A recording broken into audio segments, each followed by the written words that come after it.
সূরা আশ-শামস পবিত্র কোরআনের ৯১ নম্বর সূরা, ১১, ১২ এবং ১৩ নম্বর আয়াত।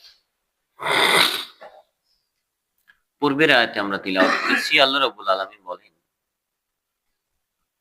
সেই ব্যক্তি সফল কাম হয়েছে যে তার নফসকে পরিশুদ্ধ করেছে, আর সেই ব্যক্তি ব্যর্থ হয়েছে যে তার নফসে মুতমাইন্নাকে দাবিয়ে দিয়েছে।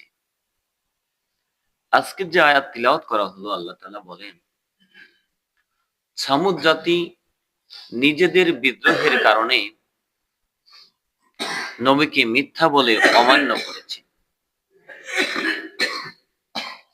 যখন ওই জাতির সবচেয়ে হতভাগা দুষ্ট লোক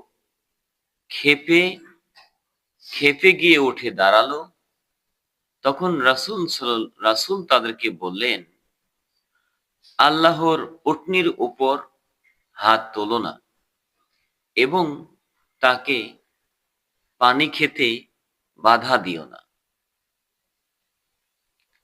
এখানে আল্লাহ রাব্বুল আলামিন পৃথিবীতে কিছু দুর্ধর্ষ জাতি পাঠিয়েছিলেন।